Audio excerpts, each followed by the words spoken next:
Welcome to the Let's Talk Show with DM Entertainment. Today is Thursday, November the 16th. Every week we discuss heartfelt topics that matters. Opinions are respected. Awareness meets action.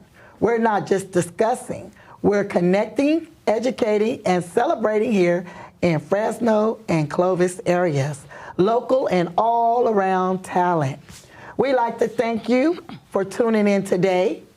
We are filming at the beautiful CMEX Studios here in the Central Valley.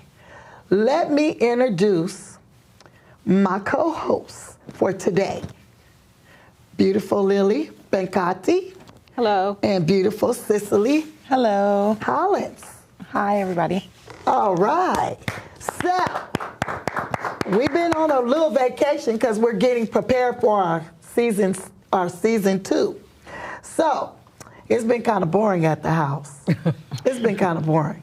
So, are y'all ready for some sizzle? Yes, yes. Hey, let's talk sizzle.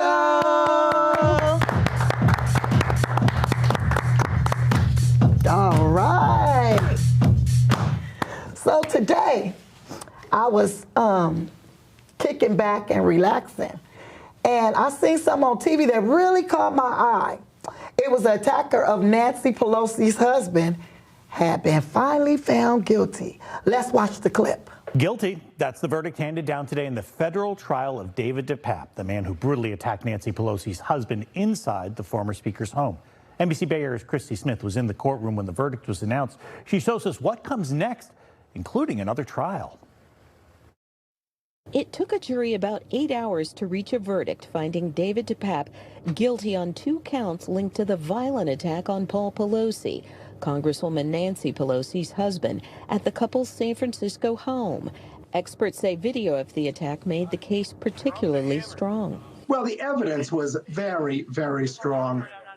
There's videotape of the incident, of the break-in, as well as the attack on Mr. Pelosi. David Levine is a professor of law at the University of California College of the Law, San Francisco. He says the verdict was not a surprise, given the strength of the evidence, including interviews with the suspect after the arrest and DePape's own testimony. The only real question was whether 1 or 2 jurors might have been swayed by the argument that the attack was really because of Speaker Pelosi's prominence in the world, as opposed to her specific role as Speaker of the House, which, after all, is a constitutionally designated office. Today, as the jury's verdict on attempted kidnapping and assault were read, DePape's only visible reaction was to look down. What this guilty verdict on all counts sends is a clear message that, regardless of what your beliefs are, what you cannot do is physically attack a member of Congress or their immediate family for their performance in their job. After the verdict, a spokesperson for the Pelosi family released a statement that read in part, "The Pelosi family is very proud of their pop, who demonstrated extraordinary composure and courage on the night of the attack a year ago and in the courtroom this week. Thankfully, Mr. Pelosi continues to make progress in his recovery. DePape is due back in court next month." In San Francisco, Christy Smith, NBC Bay Area News. Wow, ladies. Yeah. Did you see that? Oh, yeah. Did you actually see the attack? Yes. Yes. Now I do remember Back the in attack. How many months ago? It was like a month and a half ago. It really shocked me to see that. Yeah. Cicely, what did you think about it when you first saw it? You know, I felt really bad for him, you know, and I just feel like sometimes politics can go a bit too far, you know, and though we talk about it and we want our opinions to be heard, it's like that one person does not matter. You understand what I'm saying? It's us as a whole. So for them to attack him because of something that his wife did, it's like, okay, politics, we need to take a break for a minute. We need to calm down. We need some family time, some laughter, some fun, because something is not right. Right. Yes. Right. And I agree with you. You know, it's like it didn't make sense for what happened. I mean, you know, we all have like different beliefs and all this, but we can agree to disagree. Right. Okay. So it didn't make no sense for him to do what he did, to Nancy Pelosi's husband and beat him with a hammer. I don't even know why they was in, behind closed doors for 8 hours trying to figure out, should we find him guilty or not? You have him on camera doing what he did to that man. It didn't make any sense. I mean, he could have killed him. But but God had his armor protection around him. Yes. So, but he spared his life. God did. And so, but this man, he needs to be put away behind bars and leave him there. Don't look back, just leave him there. Because you went into this man's home and you could have taken him from his family. For what? That's stupid. I'm like, for what? And you have an upper advantage on him anyway. He's an older gentleman. And you seen how off balance he was. Yes. And then you took advantage of that. Luckily, he wasn't in Florida. You understand? Because that stand your ground law, pow, pow, he would have been gone. Yes. But Mr. Pelosi, he wasn't thinking that way. He just opened up the door, I guess, or the But I'm just saying, in Florida, he would have had the right to bear arms, do whatever he did, and it would have been justified. You went to that man's home and attacked that man, you know? So, yeah, that wasn't right. I was saying the same thing when I just seen it. I was like, it took him 8 hours? Yes. I mean, seriously, 8 hours to deliberate, to find him guilty. And everything was right there. On camera. They seen it on camera. It was political. And even with the political things that's going on around in our world in the United States of America, it's sad. Yes. Because it's like everybody is on a political side, one or the other.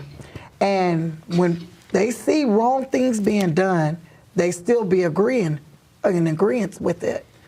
And clearly, this man is 60, 70 years old.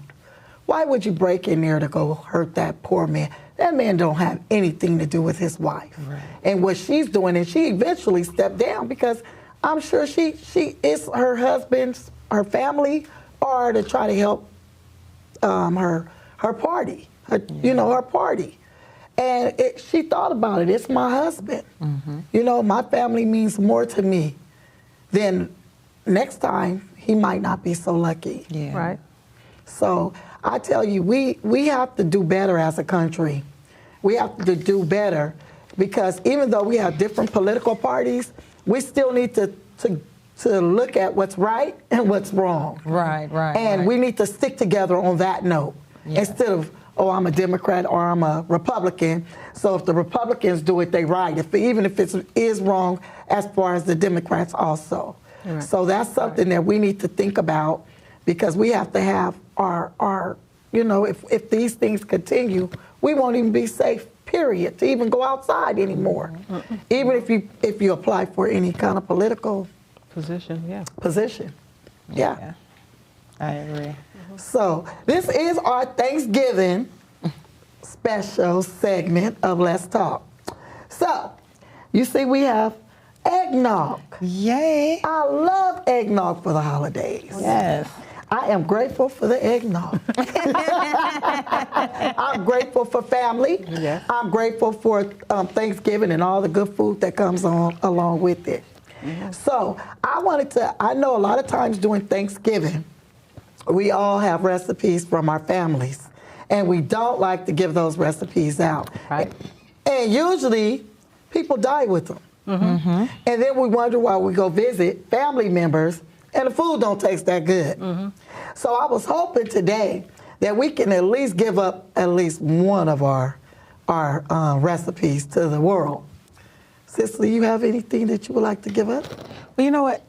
So I'm not really a whole turkey person. And I was raised with turkey wings. My mom just bakes some turkey wings and get it over with. But one thing that my grandmother used to do that I've adopted since she's passed is my grandmother would season the turkey wings. She would season them like regular chicken and everything like that. But then she would coat them with flour and she would fry them first.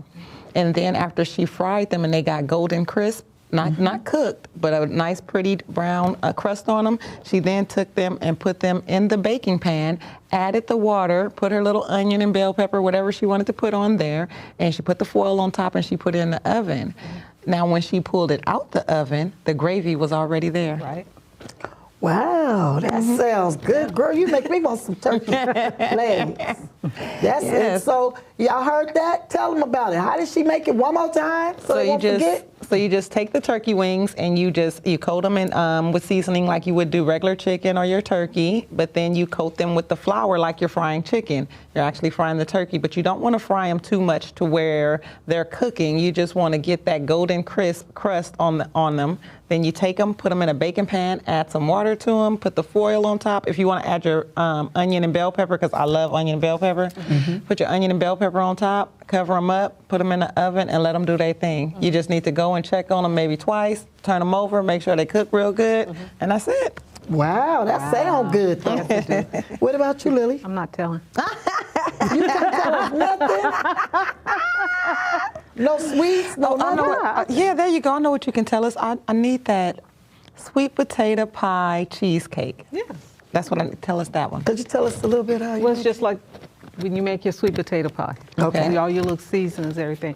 But you get your Philadelphia cream cheese, you get your can of condensed milk, you put your vanilla flavor in it, and you mix that all up together. You can put an egg in there, mix it up really, really good.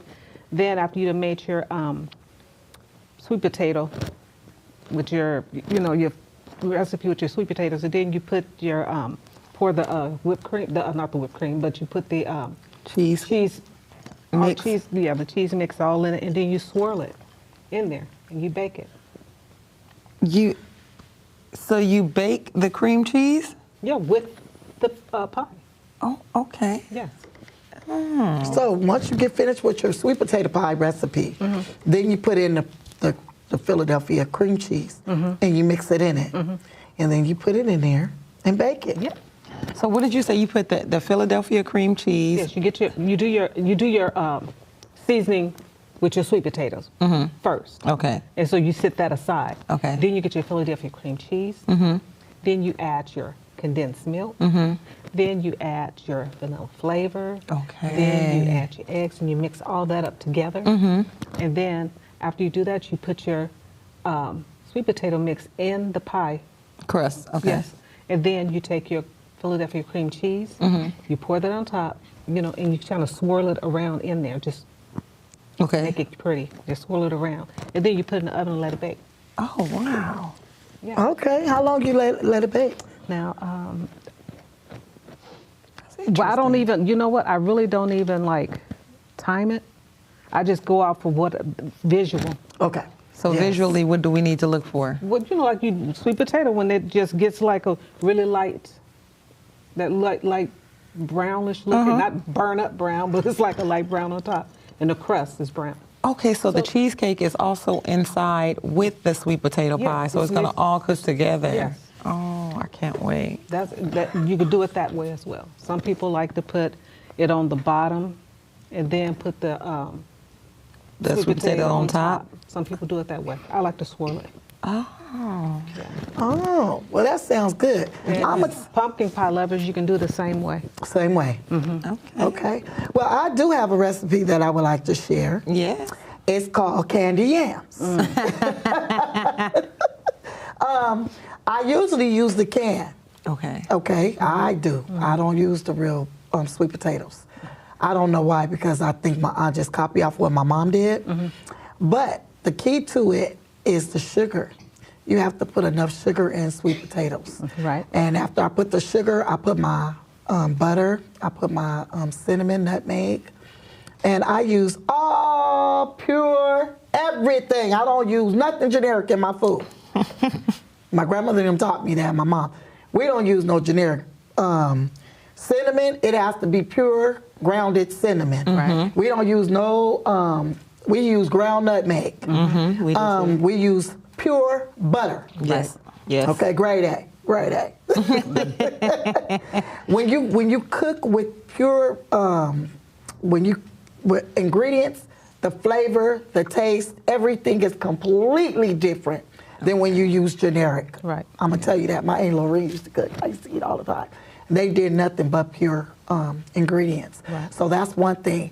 And I like to put marshmallows on them too. Okay. So I would bake it for a little bit, then I'll come back and I'll say, okay, let me put some of these, like you say, you look and you see how it's cooking. Then I would get some marshmallows and put it on at the end. I don't let it cook the whole time with it. Right. And I tell you, it's the best thing ever. They will kill it. Yeah. But if you don't put enough sugar in your sweet potatoes or even your sweet potato pies, it's not going to taste right. That's the key, I believe. It's just you got to taste it. Yes. And most of us mothers and grandmothers, we taste. We don't measure. We taste. We mix with the taste. So you guys, those are 3 of our good recipes that we was talking about. So I am Lashonda Lee, your host, which I always don't say when I introduce my beautiful co-host. But when we come back, we fit to taste some Thanksgiving food. So we'll be right back.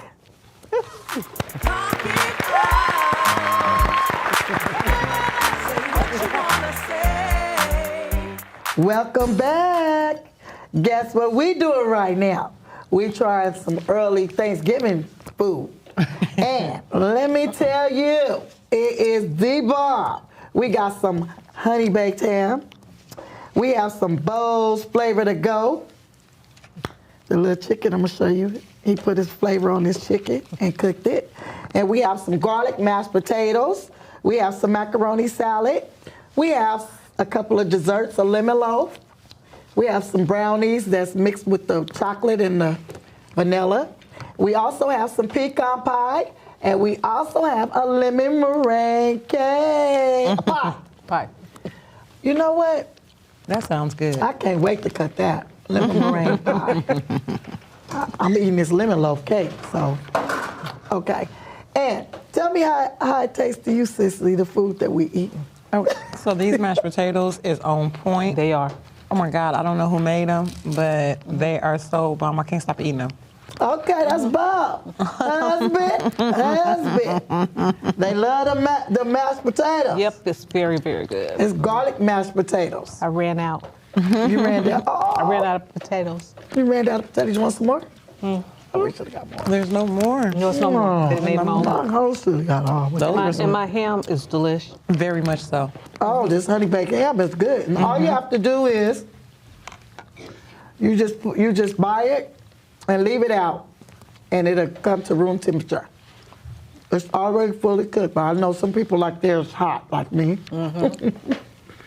But it's still delicious. The seasoning, everything is bomb. Tell me what you think about the chicken.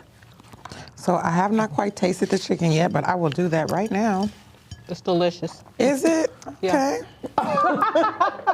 Well, there you go. There you have it. She has. I think I ate the bone. You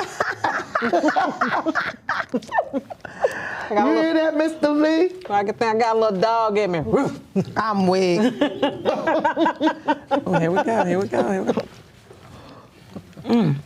Okay. And it pairs well with the mashed potatoes. It pairs well. It pairs well with it, huh? Yes. That's why we made it. Okay, that's called Bowls flavor to go. Well, Bo got good He's flavor. gonna be doing his own flavor. We're gonna have it in stores before summertime. Oh, okay. Well, That flavor is good, because after you eat, you can tell when food good. Because when you finish eating it, you can still taste it. So I'm bad. Did you hear that, husband? What's the bomb? I'll put some breast milk in it. Huh? I'll put some breast milk in it. I'm weak. How long have you been getting hams from Honey Bake? Ooh, for maybe about 15, 20 years. Okay. Yeah, because I think my mom used to buy she used to do her own ham. And so then she tasted honey baked and she liked it, so she would buy honey baked. But biggest of the time she would make hers, but when we tasted the honey baked, it was delicious. So we would always order and go pick it up. Okay. Yeah. Ain't that wonderful to be able to do that? Yeah. Matter of fact, This is like my second time having a honey baked ham. Really? My mom does it from scratch every year. Yep.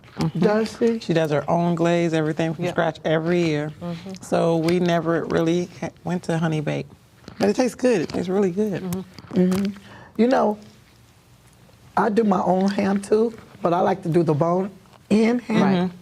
You know, so we can put. My sister Sukasa used to always do the root beer, and I always wanted that recipe, but you know, we take for granted that people gonna always be here. Yes. She always soaked it in root beer, and then I seen a recipe on TV. They say you put Coca-Cola on it. Yes. And different things. So this year I'm gonna try something different with my bone-in ham. You have to put the glaze. I think I put the glaze, brown sugar, pineapples. I soak it in that, and then you know what else I do? I get the infusion, and I always put it in. Inject it in. Inject it in. And it just makes things taste so much better. It does. And it's and even with the turkeys. Oh, Because my yeah. husband deep fry turkeys. No. He deep Would you fries. ask Louis, could he deep fry some? We do the deep fry. We do the injection. And Oh, my God. he deep fries them, and it's so good. You know, I was a baked turkey person until I tasted Tasted deep that fry. fried turkey. Oh my Boy. God, that is so good. Is it? It's very good. Okay, so have you ever had deep fried ribs? Yes. Do they taste good? Fried ribs is very good. Oh, What you do, you my. take the ribs and you know, like cut them in half like finger. I like finger. Or you could do the long. And you season them, and then you batter them with your flour. Put it in there and let it fry. And it is so good. Oh, wow. Very good. I've never had that, but I've seen it, and a lot of people are advertising, especially because, you know, the holiday time. And I'm like, wow, that's weird. A deep fried rib slab, you know, it's because it was the whole slab. I'm like, oh man. Oh, they deep fried Yeah. the whole slab? The whole rib slab, yeah. But I'm gonna tell you, by us being so, when we were, our parents, grandparents cooked the same stuff all the time. Remember when Auntie them did Thanksgiving, they had like 14, 15 pies, 16 cakes. Yep. They would always start 2 or 3 days before. And I used to do that a lot. Yep. I cook. And I still do because I like to do that for my husband because a lot of times I'm not feeling good, you know. And I said, baby, don't worry. Every holiday, I'm going to make sure you have a beautiful meal. And I do that for him. And he know I'll be in there too. He just can't wait. He'd be in there just wait and eat. And I never have food left over because they always eat all the food. Baby, we got some great. They ate them. But you know, my mom, she used to, and I asked her, you know, she was saying she made her sweet potato pies, and then she covered them with foil, and she put them in the freezer. And I was like, Mama, why do you do that? And so then she said, what do I do? I said, why do you freeze the pies? And I said, did you take them out Thanksgiving Day, early up in the day, let them thaw out? I said, then you put them in the oven, you cook them. She said, well, don't they do that in the stores? And I was like, okay, yeah. Got a good point. Made sense. Wow. It's one less thing you have to do. So Ain't that smart? So that's what she did. Man, that's real smart. I think we're going to do that this year. And another thing we want to talk about. Please be careful, ladies. Please be careful. Please don't go shopping at nighttime by yourself. I don't care because people are watching to see who's getting out the car with you. They're watching to see the time, you know, and people that surround you. Be aware of your surroundings. Don't be on the phone. Be paying attention to around you because people will rob you and harm you. Please try to take somebody with you, if possible. Please be careful, okay? These times we living in bad times. Yes. But holidays, that is what they're waiting on to catch you slipping. Stay off them phones when you're getting in your car. Wait till you get home because they're watching you and they will get you real fast. Oh, yeah. You know, I know things have changed lately, the past 2 years, especially since COVID, but Black Friday used to be a big thing. And I don't know, old schoolers like me still like to go into the store and actually feel the product, you know, and everything like that. So I do want everybody to be very cautious when they go out for these Black Friday sales, especially women. We're being lured. They're looking at us. They're looking for us to get caught slipping so they can come and they can rob us. So be very, very careful. You know what I'm saying? Right. I remember it was like maybe 2 years ago. Do you remember that robbery at Walmart? The people, it was like, I'd say it was about 9 o'clock at night. And the people had brought all of their stuff out of their car to their car, and it was somebody there to rob them. Police couldn't make it there in time. Before they could even get help, the people were gone with their stuff, you know? And that's why I'm telling people, like, be very careful, because I'm one of those people that be out there on Black Friday. I'm one that likes to shop, and I see a lot. You be gone, huh? I'll be gone. Shopping from store to store, huh? Yes. I start on Thanksgiving Day. I'm not gonna lie. I'm one of those types of people that after we eat, it's time to shop. And so I just want everybody to be careful. Just be very cautious. That's some great advice, too. And before we go, and before we end this episode, I just want to ask what you're doing for Thanksgiving. Well, my sister moved into her house, and so she didn't get a chance to have a housewarming, so we're going to have a Thanksgiving warming. Wow. So we're going to all go over there, and my mom and all of us are going to cook. I'm doing the sweets. That's why I needed that recipe.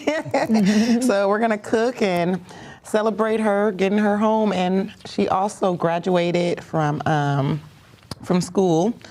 And she graduated 2 weeks ago, and she started her first job. She started her first job today. Wow. So we're celebrating all of that for Thanksgiving. Wow. I'm going to give a shout out to my cousin. You go, girl. And keep up the good work. Yes. And you? I'm just going to be with family and friends. I'm just going to, because, you know, we are going, our family, well, my husband's side, you know, we're going through a little thing, something, you know, I just asked if he wants to pray for my niece. She's in the hospital. She's the one that's battling cancer. Oh, yeah, so she's in the hospital. So we normally would have it at her home, you know, because when she moved into her house, she was saying Thanksgiving is my day. So we're going to have Thanksgiving here, but she's battling right now. So, you know, but long story short, we're going to be around my husband's family. We're going to just try to keep her in prayers and, you know, celebrate and, you know, keep her daughter, because she has a baby. She's a year old, and so we are just trying to be there for family, you know. Oh, we will definitely be saying prayer for her. And so we are also asking, you know, different ones to donate blood on her behalf, you know, so. Okay. Yeah, so, but, you know. That's very important at this time of the year, especially because of a lot of things that goes on in the holiday time. So that would be something that I would love to do, to try to donate to help someone that needs it. And I will be definitely praying for her. Thank you much. And your family. And I hope you guys enjoy your Thanksgiving. I'm going to be at the house with my husband. We football fanatics. You know that. So we're going to be going at it. We have a segment that's going to start with our second season. We're going to go ahead and we're going to do our sports segment then. We try to get ready with our second season. We've been doing a lot and contacting different people. That's going to be on there. We're going to have a lot of more entertainment, and I think we're going to be going different places sometimes to do our show. And the first place that we're going to start our season off is the tribute to the Edward Tucker's Christmas program. It's going to be outstanding. They're going to be giving away toys to all the kids. Oh, yeah. You're going to see some modeling. You're going to see some talent. And you're also going to have a free raffle. They're going to be giving away gift cards, TVs, and Christmas food boxes, bikes, and skateboards. Right. So we want everybody to come out December the 16th. We will be on TV, y'all. Hey! We will be on TV. We will all be up there. And I'm going to have my host to introduce everybody and host everything. And we're going to do it live because it's like that at Let's Talk. Yes. We're going to have a great time. I love you guys. Y'all been here with me for the whole season. We only have one more, and that's going to be on the 29th, and I'm going to do a Christmas time. Okay. And I'm going to have gifts for everybody, and we can exchange words, gifts, cards, whatever. But that'll be the last of that's going to close out our first season. Okay. And then yes. December the 16th, we're going to open up with our new season, and we're going upwards towards then. Yes. And we look forward to being with you guys again. And just be patient. We'll be back. But you can still see us every Wednesday at 8 o'clock. Channel 93 Xfinity, Channel 99 Uverse. And even Saturdays. They got us airing on Saturdays too. Yes. So just look up Let's Talk. If you want to, you can do like me. I record every single episode. So I never miss it in case I'm working, I'm doing work or doing something for that time. So you guys have a safe and a wonderful Thanksgiving. And we will be seeing you on the 29th of November for our closing season 1. All right. We'll see you guys then. Bye-bye.